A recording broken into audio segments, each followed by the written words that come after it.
as I said in the beginning, is beginning to fund transformative programs. Because, and let me just make this point, when a child sits at a video game, they're doing it. And remember my 10, 20, 80% rule. Because they're actually engaged in shooting somebody or running somebody over, whatever it is they're doing, stealing something, that is more real to them than we really realize. They are developing chemical pathways. That is a real experience. They feel it. Chemicals deposit in their brain when they're doing that. That's different than sitting in a classroom or a church and hearing someone say, "Do unto others." Those are the transformational experiences That's correct. that you've talked about. So if we want to counteract this world, we have to come up with transformative exercises and experiences for young people and young adults that cause a person to go through the motion, to feel what it feels, and then to make the right choice.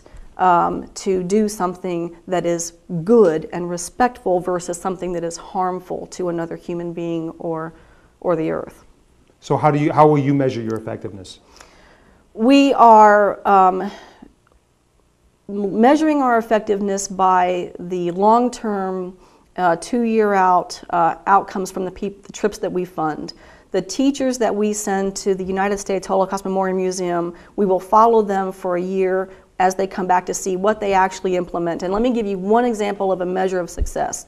One of our teachers that went to the Memorial Museum last year put in place a program with materials that we funded. She was working in a school with a student who was part of a gang and had a tattoo that means that he had killed someone. That's tough. How do you get a person like that, who is that hardened to the world, to determine that he's going to become an upstander now and actually try to stop violence? This young man was so taken by his experience through this Holocaust lesson, genocide also, we went through Darfur and other things, that he told his teacher that he wanted to be a probation officer. So it was transformative for him, and that's how we measure. How can our viewers help Leah? It's easy. I've started a campaign called the 552 Club. You can give $5 a week for 52 weeks a year. For me, that's less than 2 cups of coffee. And with that, we fund these trips and the materials that our teachers need. Go to our website, www.leah4kids.org, leah4kids.org. Again, Amanda McGee, thank you so much for joining us. Thank you very much for having us. We appreciate it.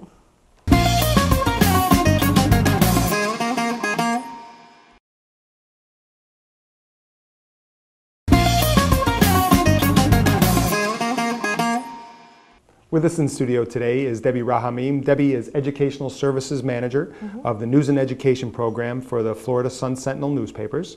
Debbie, if you will, provide us with an overview of what the News and Education is. Okay. Well, for over 30 years, the Sun-Sentinel's News and Education Program has served as a literacy program to the local schools.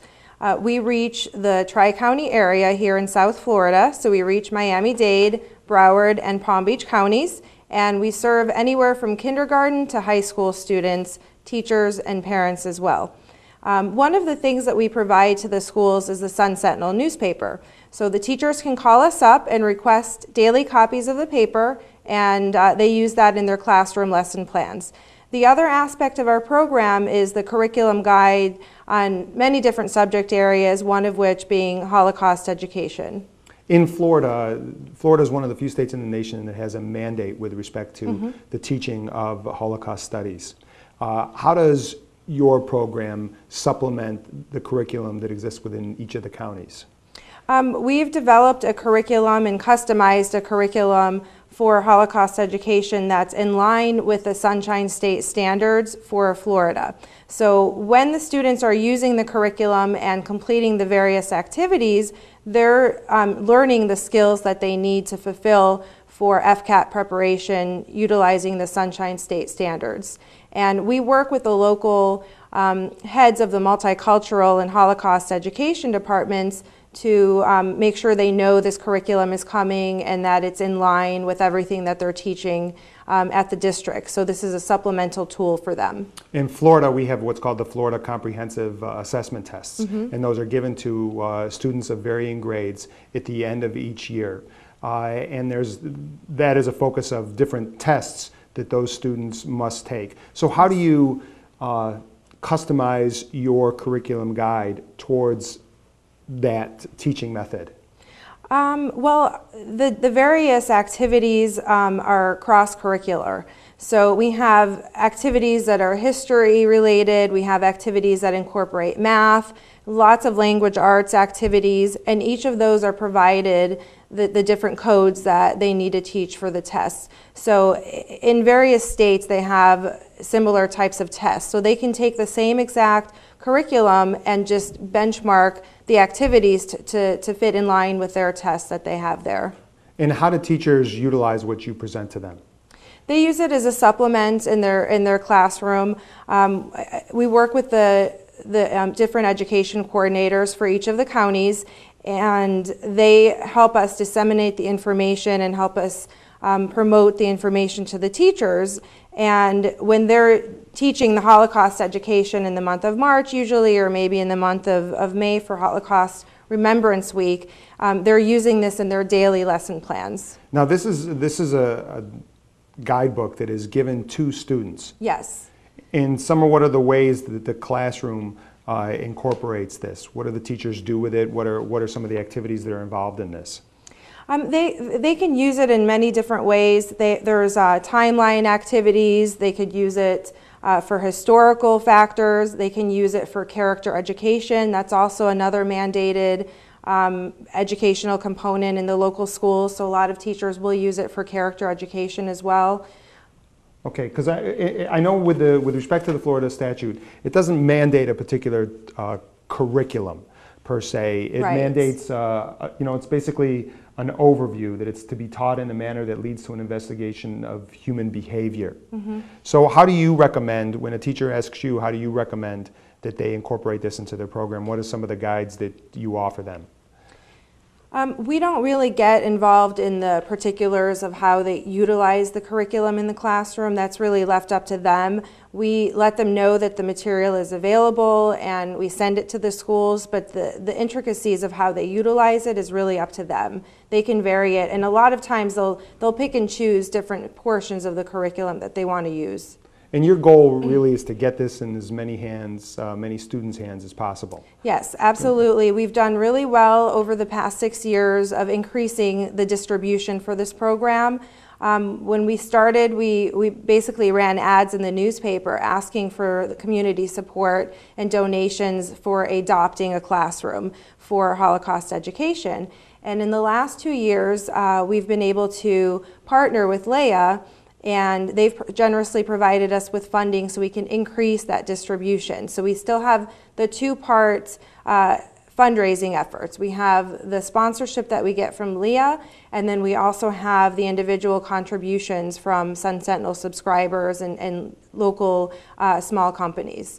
Leah is the League for Education of Holocaust Awareness, yes. And they're an organization here within Florida. Mm-hmm. What other organizations do you work with?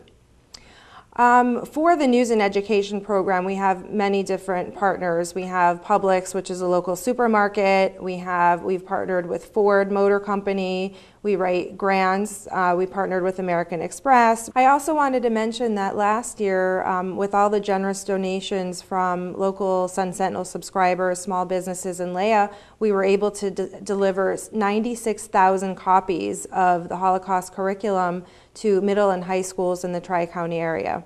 So that was a very big accomplishment for us. If someone nationally wanted to replicate this program, what would they have to do?